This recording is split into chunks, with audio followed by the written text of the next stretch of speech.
Pode parar de comer o que você está comendo agora, não bebe mais nada, a gente vai ter que interromper a sua gestação.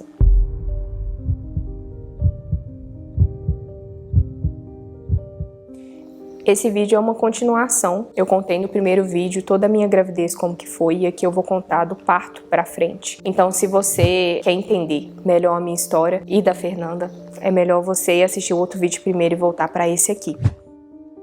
Recebendo essa notícia, os médicos falando que eu teria que interromper a minha gestação, Fernanda estava muito menor do que a idade gestacional, o coração dela já estava parando. Ela realmente estava em sofrimento fetal já. Quando ela nasceu assim, deprimidinha mesmo. De um dia para o outro, aconteceu essa mudança tão grande e foi pela misericórdia de Deus que a gente foi para o hospital. Quando os médicos me falaram isso, eu fiquei realmente assim, e agora? Como que vai ser? Eu não estou pronta para ter um parto normal, para sentir dor, para parir. Eu não estou pronta. Eu não mencionei no outro vídeo, mas é importante mencionar que eu idealizava o parto natural. Eu idealizava de uma forma, gente, que eu chorava de falar sobre isso. Eu ficava assistindo vídeos de partos normais, naturais, e eu estava fazendo todo um preparo para viver isso, procurando informações para viver isso. Então, eu nunca imaginei que eu chegaria nas 28 semanas de gestação, a gestação teria que ser interrompida. E na hora que eu perguntei para ela como que seria, né, o parto, ela falou que seria cesárea. E eu tinha medo da cesárea. E nessa hora que ela falou, vai ser cesárea, o meu marido olhou pra mim assim, eu tava com a cabeça baixa e ele do meu lado assim, olhando pra mim. Porque ele sabia tudo que eu falava sobre a cesárea, de ter medo. São várias camadas de pele sendo cortadas, eu tinha medo do pós-parto da cesárea. Quando ela falou isso, gente, eu só abaixei minha cabeça e comecei a orar. E aí foram os enfermeiros entrando no quarto, começaram a me preparar e eu comecei a orar. E a minha gestação inteira eu orei pelo meu parto. Pedia pra Deus, Deus, eu quero, o meu sonho é ter o parto assim, prepara uma equipe médica que vai estar ali comigo, cuidando do meu emocional, pessoas que são bons profissionais, e isso eu grávida, né, pedindo pra Deus outros dias, nos dias anteriores. Meu Deus, que tem a equipe certa, que eu consiga um hospital, onde eu consiga ter um parto na banheira, é o meu sonho, o Senhor sabe, mas eu sempre falava assim, Deus, mesmo assim, que seja feita a sua vontade, mesmo que essa seja a minha vontade, que seja feita a sua perfeita vontade. E nesse dia, quando ela falou isso, pensei comigo, né, tá sendo feita a perfeita vontade de Deus. Deus, por favor, separa uma equipe médica pra cuidar da gente, por favor, esteja conosco. Eu fiquei com medo de morrer, porque a minha pressão estava mais alta, eu já sabia. E a Fernanda pequenininha, então eu fiquei com medo de morrer, eu fiquei com medo dela morrer. Então eu falei, Deus, por favor. Só que isso foi um flash na minha cabeça, esse medo de morrer. Depois já veio uma paz que eu não sei explicar pra vocês. Enquanto a enfermeira colocava os acessos em mim, se você assistiu o outro vídeo, você sabe que eu tinha pavor de acesso, pavor de internação, acesso. Era uma coisa que eu sempre tive medo, eu sempre falava isso com meu marido. E eu falei, amor, eu tenho pavor de ter acesso ligado em mim. E a enfermeira veio para ligar o acesso e o primeiro que ela tentou foi nessa veia aqui e não deu certo. Inchou na hora e eu chorei. Eu chorei. Foi pavoroso pra mim, porque eu senti muita dor. Ela não acertou a veia de primeira e parece que ela tava um pouco tensa ali com a situação. A enfermeira, eu fui e falei com ela assim, olha, você me desculpa tá do jeito que eu tô, mas eu tô desesperada com tudo isso que me falaram. Eu tô emocionada. Eu tô desesperada com tudo isso que me falaram. E aí, ela falou assim, não, tá tudo bem. Nessa hora, ela tava meio afobada, parece que ela, sabe? O jeito que a gente trata os profissionais também faz muita diferença da forma que eles lidam com a gente. Eu sei que a gente queria que todo mundo lidasse com a gente da melhor forma, mas uma palavra nossa pode acalentar a situação. E eu precisava de uma pessoa com muita calma naquela hora. E na hora que não deu certo, eu comecei a chorar. Eu vi de relance meu marido olhando pra mim também, que ele sabia o meu pavor daquilo. Gente, vocês não têm noção. Pavor de ter coisa enfiada em mim. E aí ela conseguiu ligar os outros 2 acessos, deu tudo certo. Não doeu tanto, consegui. Foi uma coisa que eu passei por aquilo. Apesar de eu ter todas essas tatuagens, pra mim tirar sangue, agulha enfiada é diferente. Eu sou micropigmentadora, eu sei o que é uma agulha de pigmento e uma agulha de tirar sangue. Então, e aí ela me preparou e começou a passar um remédio na minha veia. Eu não sei falar o remédio que foi pra vocês, mas era um remédio que queimava muito. Me queimava inteira. Nossa, meu corpo inteiro. Queimava minha boca, tinha um gosto de álcool. E esse remédio eu acho que era pra preparar alguma coisa específica, acho que na Fernanda, ser mais seguro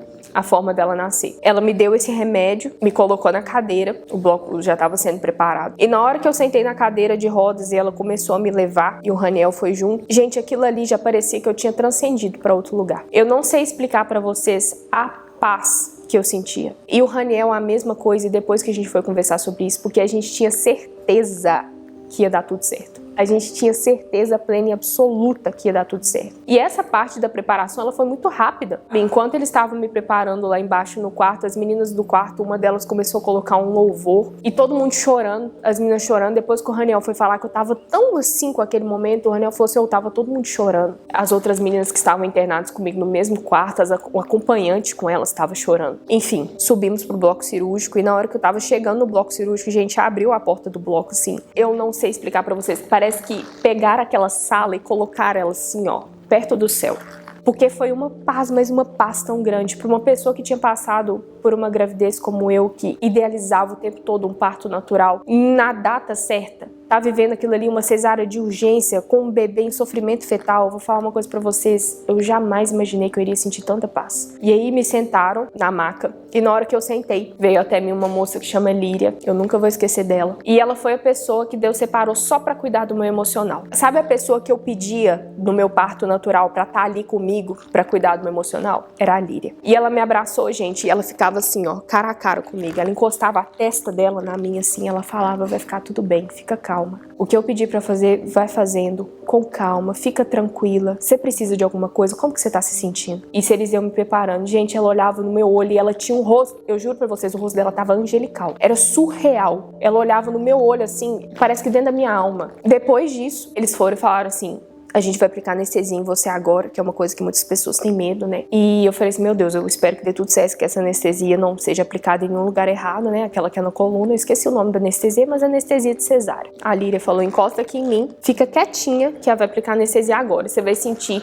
a agulha e depois você vai sentir uma pressão, porque ele vai fazer uma massagem pra anestesia espalhar. Foi super tranquilo, é claro que tem uma dorzinha. Me deitaram na máquina, estavam medindo a pressão e eles falando o tempo todo, Paulo, tá tudo certo com a sua pressão, tá tudo certo, pode ficar tranquila, a gente vai começar a fazer isso, fazer aquilo. Gente, a equipe, ela era uma equipe tão incrível, tão profissional, parecia que eu tinha contratado todo mundo. A sala tava com umas 15 pessoas. E o Raniel preparou, veio, sentou do meu lado, depois da anestesia. A obstetra, Flávia, maravilhosa. Eu creio que ela era a pessoa que tava comandando a equipe naquele momento. Ela falava comigo a todo tempo o que ia acontecer. Toda hora, Paulo, eu tô aqui pra olhar tal coisa, eu tô aqui pra olhar tal coisa, oi, meu nome é tal. E a cesárea acontecendo. E o que eu tive de sensação assim no meio da cesárea é uma moleza. Eu acho que a gente fica mole por causa da anestesia. E eu fiquei bem assim, sonolenta. Eu perguntei, eu posso dormir? Se eu dormir tem problema? Eles falaram assim, não, não tem problema. E eu só sentia, eu ficava mexendo assim de um lado pro outro, né? Porque eles mexem de forma brusca assim no nosso corpo.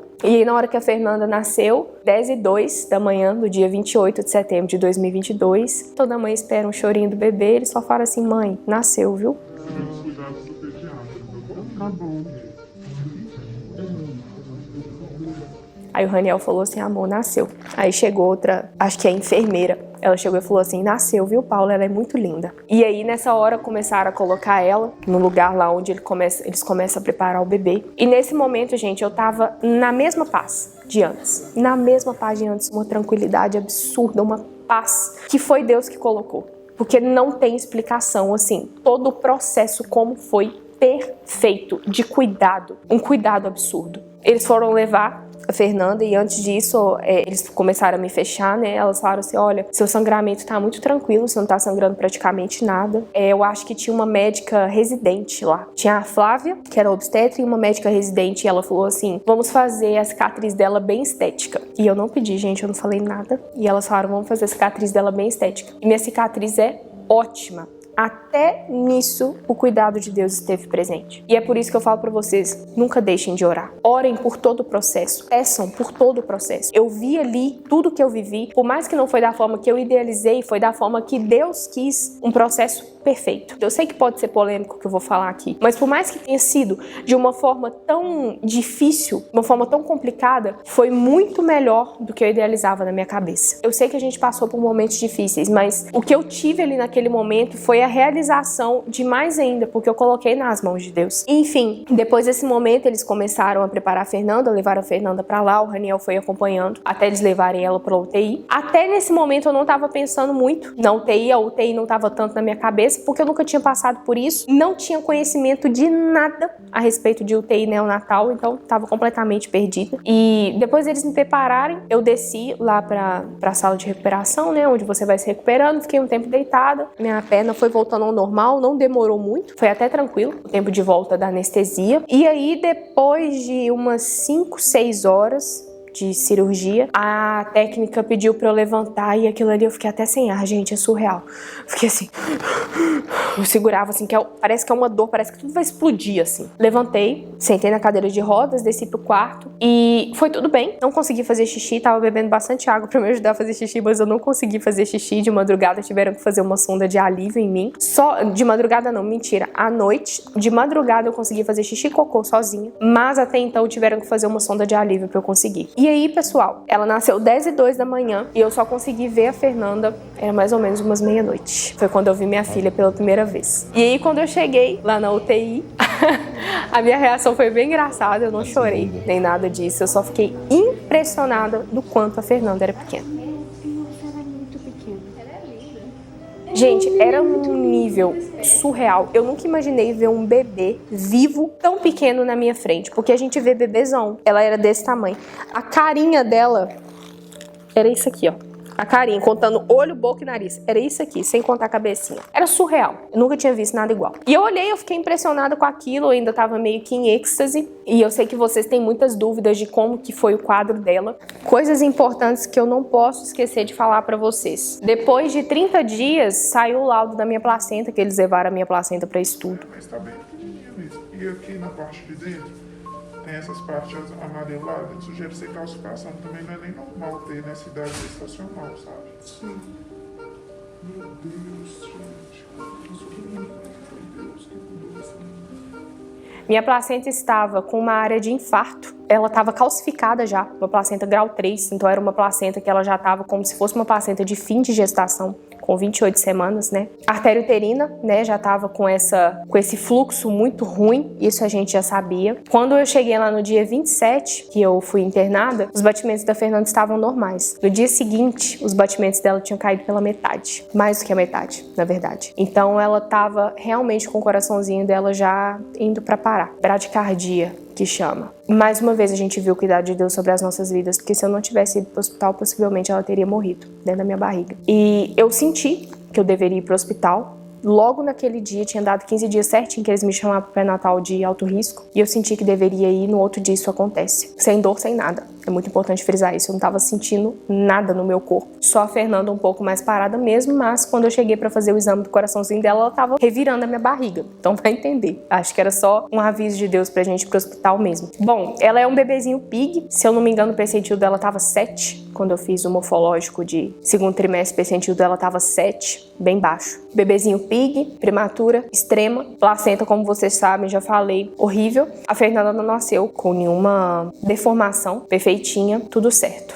Ela nasceu com 735 gramas e 33 centímetros, com 28 semanas. E eu via bebês chegando lá na UTI com 26, 25 semanas maiores do que ela. Então, assim, ela realmente estava com uma restrição de crescimento muito severa dentro do meu útero. Eu não estava recebendo o que ela precisava. Eu vou entrar aqui agora, gente, no quadro clínico dela, o que ela passou na UTI e no berçário também, que é o SIN, né? O TIM, que é a UTI neonatal, e o SIM, Unidade de Cuidados Intensivos. Eu tô aqui no meu celular para falar para vocês tudo sobre o quadro dela, eu anotei para não esquecer de falar absolutamente nada. E se você tiver alguma dúvida específica, eu vou te pedir para você colocar aqui nos comentários pra gente responder você. Vamos então entrar no quadro da Fernanda, o que ela passou nos 56 dias de UTI dela. Então ela entrou no dia 28 de setembro, que foi quando ela nasceu na UTI. Ela entrou usando o CPAP. O CPAP é um respirador que fica enfiado aqui no nariz. E ele sopra como se fosse uma pressão leve de ar para ajudar a manter os pulmões abertos, tá? Ela entrou com o CPAP e ela estava com a presença da doença da membrana hialina moderada, que é quando tem umas manchinhas no pulmão. O bebê nascendo prematuro ocorre de dar essa doença e a maioria das vezes vai saindo, né? E o dela foi saindo mesmo, graças a Deus, com o tempo curou. Ela recebeu uma dose de surfactante pelo método Insuri. Surfactante é uma substância que o nosso organismo organismo ele desenvolve para ajudar os pulmões a inspirar e expirar, inspirar e expirar. À medida do tempo que o bebê vai crescendo dentro da barriga, esse surfactante ele vai se desenvolvendo no organismo do bebê. Isso só vai se desenvolvendo após mais ou menos a semana 35, 36 da gestação. No caso da Fernanda, como ela saiu com 28 semanas, não desenvolveu. Ela ficou no CPAP e no VNI até no dia 7 de outubro. Ela nasceu no dia 28 de setembro, ficou no CPAP e VNI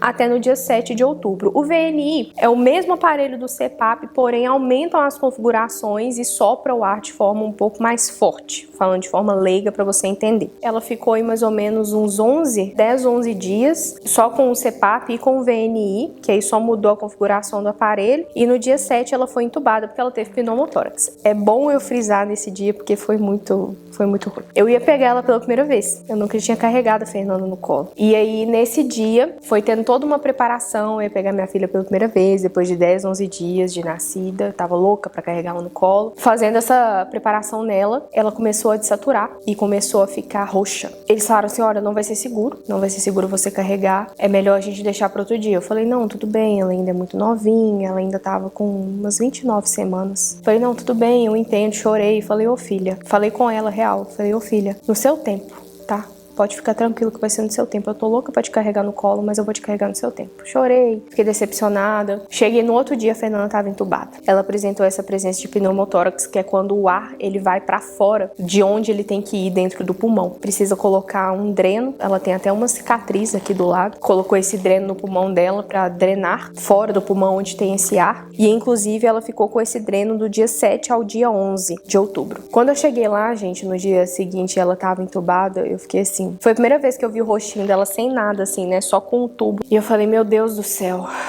Que é isso aqui? Perguntei para as técnicas, por que ela tá assim? Fiquei feliz de ver o rosto dela e triste quando eu fiquei sabendo que ela tava entubada, porque o que aconteceu no dia anterior dela ter essa dessaturação, eu não imaginei que era nada disso, né? Eu não tinha conhecimento disso, mas algo já estava acontecendo e nessa preparação deu uma agravada. Enfim, aconteceu o que tinha que acontecer. Ela saiu do tubo no dia 14 de outubro, então ela ficou mais ou menos uma semana aí no VNI. Então ela ficou com esse aparelho que fica enfiado no nariz com uma pressão um pouco mais forte depois que ela saiu do tubo. E depois ela foi entubada novamente depois de 4 dias, no dia 18. Ela teve uma sequência de apneias. O que é apneia? Quando o bebê esquece de respirar e o coraçãozinho não bate também. Isso acontece, sim, acredito com todos os prematuros extremos que nascem. É uma imaturidade do cérebro mesmo. Então existe uma área do seu cérebro que ele manda esse comando para os órgãos vitais e quando não tem uma maturidade necessária, no caso de um prematuro, ela estaria dentro da minha barriga sem precisar fazer força nenhuma, ela não consegue fazer essa força ainda para mandar pro corpo dela sempre. Então, geralmente acontece quando eles estão adormecendo, aí esquece de respirar. Então, ela teve uma sequência dessas apneias. Não foi só nessa vez que ela teve apneia, ela teve apneia várias vezes. Só que às vezes acontecia em tempos isolados. Nessa vez ela foi entubada de novo, porque ela já estava com a ventilação não invasiva e ainda assim estava tendo uma sequência muito grande de apneias. Então, ela foi entubada. E saiu do tubo novamente dia 21 de outubro. Então, ela ficou 18, 19, 20, 21, 3 dias entubada. Entre o dia 21 de outubro e 29, ela foi mantida com CPAP e VNI. Foi mantida entre um e outro e aí eles vão abaixando a pressão do respirador à medida que vai vendo que o bebê não precisa tanto mais. E no dia 29 de outubro, foi a primeira vez que eles tentaram o catéter nasal. O catéter nasal, ele é um aparelho que ele só passa o O2, só passa o oxigênio pro bebê. Só que assim, quando eu cheguei lá e vi ela de catéter, eu achei que ela ia ficar no catéter, mas não é assim, eles vão alternando entre os respiradores. Então eles ficaram alternando entre catéter e CPAP, que é esse que tem a pressãozinha leve, e o catéter que passa o oxigênio, que é um caninho fininho. Eles ficaram alternando entre esses dois. E aí, quando chegou no dia 10, ela foi só pro catéter.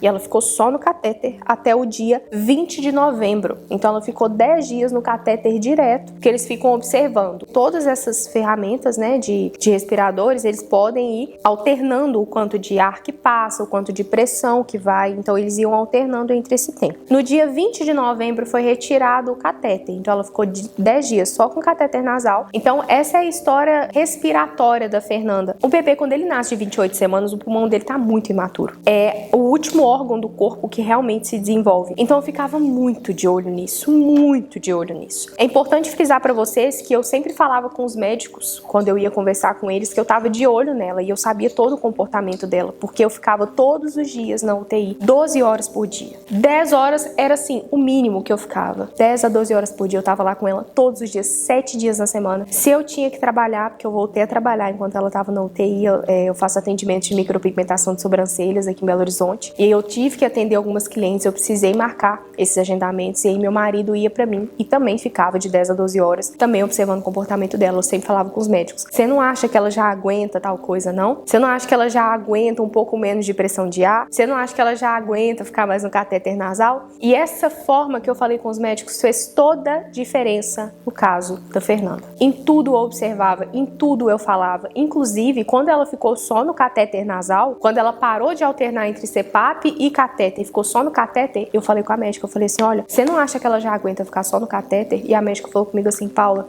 eu acho. Eu vou falar com os fisioterapeutas. Ela conversou com os fisioterapeutas e desde esse dia que eu falei, ela ficou só no catéter, porque eu vi que ela já aguentava. E eu acreditei na Fernanda. Acreditem nos filhos de vocês. Se vocês percebem algo nos filhos de vocês, fale com os médicos, falem com os enfermeiros, fale com os técnicos de enfermagem. Não deixem de falar aquilo que vocês sentem. Tudo que eu senti, eu falava com eles, porque eu observava minha filha o dia inteiro. Eles estão cuidando do quadro dela, mas eles não estão vendo o comportamento específico dela ali, como eu vejo. Então é muito importante vocês falarem aquilo que vocês estão vendo. Bom, depois disso, no dia 22 de novembro, ela foi para o SIM. Então, depois de 56 dias de UTI, ela recebeu alta para a unidade de cuidados intensivos neonatal. Então, ela ficou 2 dias sem nenhum respirador e recebeu alta para o berçário. Em toda a época de internação, ela manteve a cafeína até no dia 6 de dezembro. Então ela saiu do hospital dia 19 de dezembro, total, foi para casa, até o dia 6 ela manteve com a cafeína. Cafeína é para ajudar o bebê a não esquecer de respirar, manter o bebê mais acordadinho. Ela teve várias quedas de saturação até mesmo após a retirada do catéter. É muito importante frisar isso, porque vocês me perguntam muito nas redes sociais sobre quedas de saturação. Teve muita.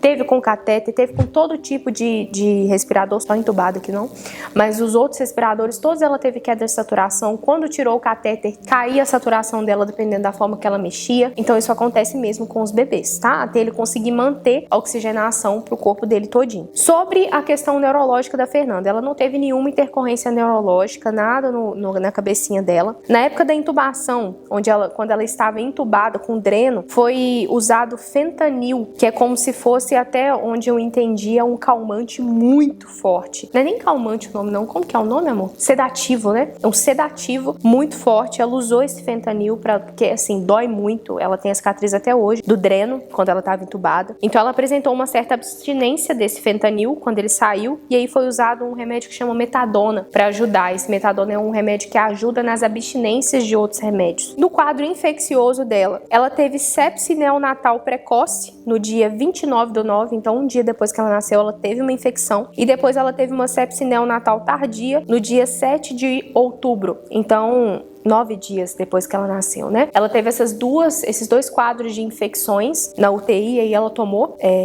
como é o nome? Oxi, que combate bactéria. Qual é o nome? Antibiótico. Ela tomou antibiótico essas 2 vezes, e o antibiótico tratou tranquilamente, tá? O sistema cardiovascular dela, ela não teve instabilidade hemodinâmica. Os lados do coração, dos corações, os lados do coração que vai batendo, ela não teve essa instabilidade de um lado com o outro. Ela teve anemia, então ela recebeu transfusão de sangue 2 vezes, no dia 10 de outubro, no dia 18 de outubro ela também recebeu, porque realmente essa anemia dela precisou ser tratada assim direto. Parece que os bebês prematuros já nascem com uma certa anemia. O ecocardiograma dela do dia 29, que foi um dia depois que ela nasceu, ela já tinha aquele buraquinho no coração. Não vou saber falar pra vocês direito o que é, mas é um buraquinho no coração que os bebezinhos nascem, né, muito pequenininhos. E aí, no dia 13/10, 14 dias depois que ela nasceu, esse buraquinho já tinha fechado sozinho. Então dela não precisou de intervenção, o buraquinho dela fechou sozinho, tá? Só com o crescimento dela mesmo. Nutricional. Ela ficou um bom tempo na UTI tomando nutrição parenteral. Assim que ela foi, ela recebeu essa nutrição parenteral na veia. E com 30 semanas foi iniciado o colostro. Então ela começou a tomar o meu leite, 1 ml de colostro, de 3 em 3 horas. Só que ela não tolerou muito bem. Ela não teve uma aceitação legal com o meu leite e nem com os outros leites quando foi introduzido com ela também, né? Leites humanos de outras mães, porque eu tirava, mas eu não conseguia tirar para todos os horários dela. Então, ela chegou até a tomar, se eu não me engano, 20 ml, eu acho. Eu não sei, ela chegou a tomar uma boa quantidade de leite humano na UTI, porém ela nunca tinha uma boa aceitação do leite humano, nem o meu, nem o de outras mães. Então, no dia 21 de outubro, foi iniciado nela a fórmula semi-elementar, que já é uma fórmula mais digerida, para ver se o organismo dela aceitava melhor. Depois disso, mesmo iniciando a fórmula elementar, ela manteve o que ela já tinha antes de sintoma, que é distensão e tensão abdominal, vômitos, estase, que é quando coloca como se fosse um saquinho com a sonda aberta e aí volta o leite que estava na barriga dela pela sonda, e vômito quando sai pela boca dela mesmo. Tendo isso, ela precisou de uso supositório, porque ela não fazia cocô, várias vezes na verdade, e também teve presença de sangue nas fezes. Então todos esses sintomas levam quase 100% uma alergia à proteína do leite de vaca. E como eu e as outras mães estávamos tomando derivados, né, do leite de vaca, tem a presença dessa proteína no nosso leite, que provavelmente era o que dava essa intolerância para ela. Ela teve um exame de contraste iodado, porque mesmo com essa fórmula elementar, no dia 11 de novembro, aí, com quase 2 meses de UTI, ela ainda tinha esses sintomas, com a barriga muito distendida, ausência de fezes, sangue nas fezes, vômito. Então eles fizeram esse exame de contraste, que é quando ela toma um líquido que brilha, e esse líquido passando pelo organismo dela, durante o dia eles vão fazendo uma sequência de raio-x para ver como que está sendo o caminho desse líquido dentro do organismo dela, porque eles estavam suspeitando também de enterocolite necrosante, que é quando uma parte do intestino dá uma machucada e ali onde ele cicatriza, ele fica como se fosse mais fino, e essa parte mais fina poderia estar causando isso nela também. Então essa dificuldade na hora de processar os alimentos, ausência de fezes, sangue nas fezes, barriga distendida, então eles fizeram isso para descartar essa hipótese de enterocolite necrosante. Depois disso que eles estavam fazendo esse exame, isso inclusive deu até uma retrocedida no caso dela da UTI, porque ela já estava sem acesso nenhum, aí tiveram que voltar com a nutrição parenteral, porque diminuíram pela metade a dieta dela, que já era semi-elementar. Eles fizeram esse exame de contraste no dia 11 e depois eles mudaram para a fórmula elementar no dia 14 de novembro, que foi quando realmente tudo deu certo. Durante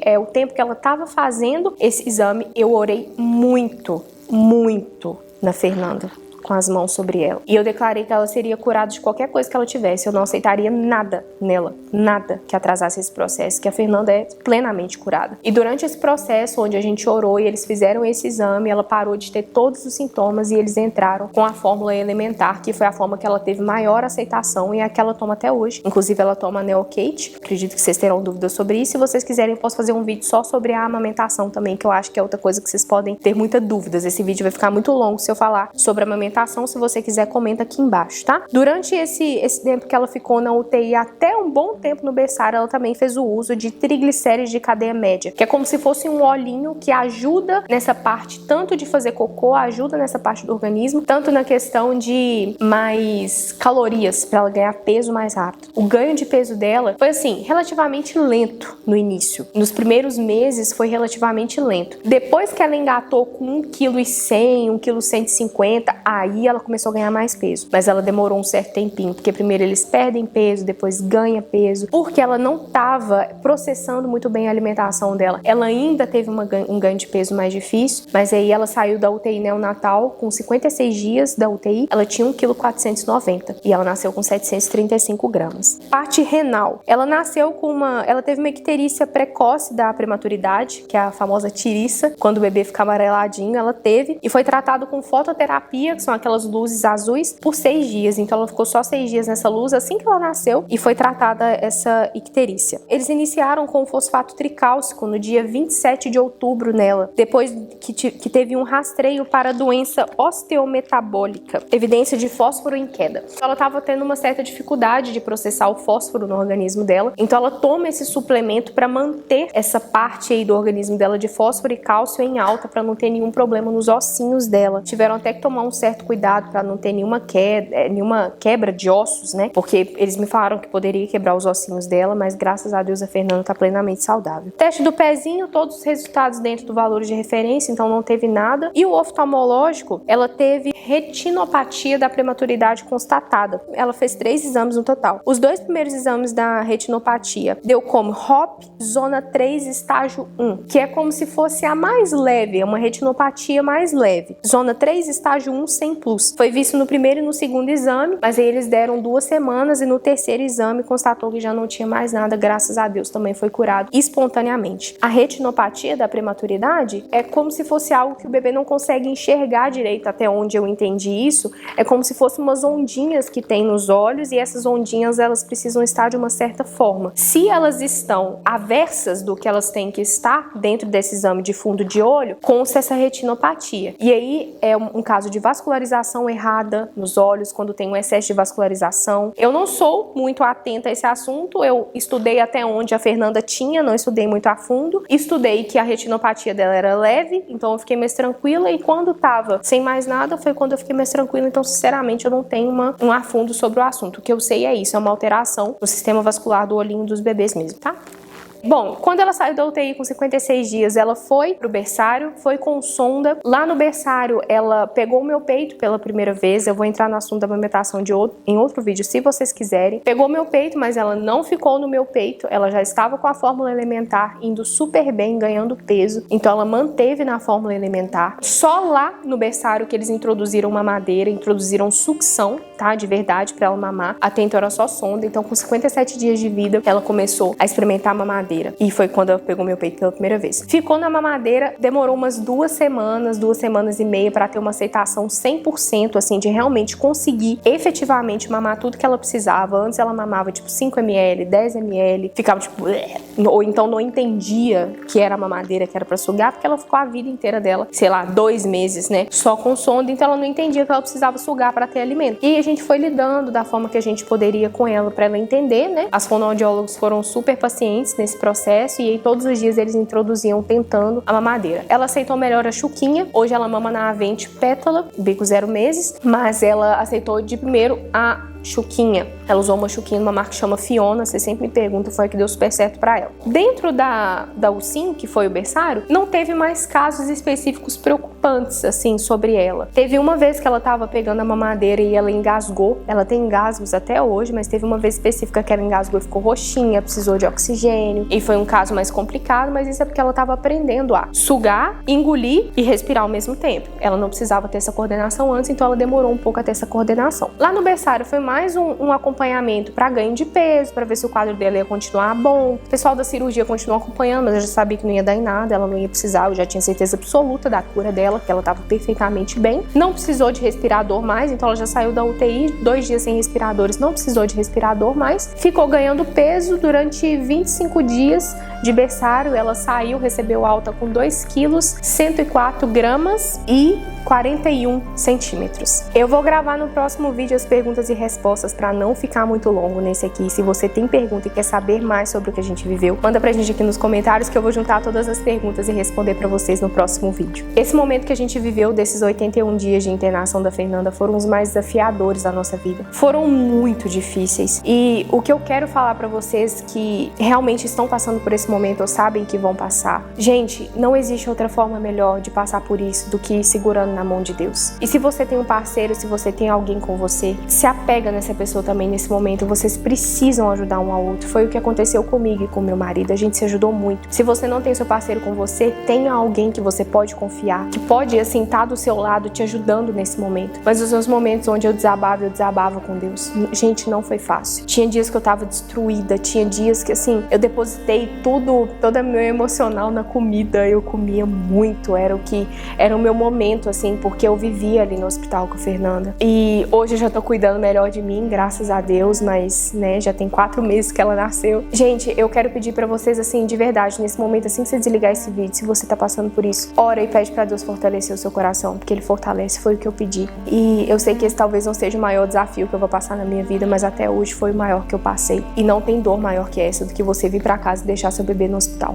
Dói muito. Eu espero que ela cresça uma criança 100% saudável emocionalmente, apesar da UTI. Eu sei que o que eu vivi ali afetou o meu emocional, mas eu não sei o que aconteceu com o emocional dela. E eu oro a Deus para que não tenha acontecido nenhum trauma, para que ela venha crescer perfeitamente saudável, por mais que tenha passado por isso tudo. Se você tem mais alguma dúvida, manda aqui nos comentários. Me segue nas redes sociais que eu mando lá beijos para vocês sempre. Sempre posto conteúdos maravilhosos para vocês, sempre converso com as minhas rainhas. E é o que eu amo fazer, poder compartilhar a minha rotina com vocês. Eu espero ter sempre você aqui. Um beijo.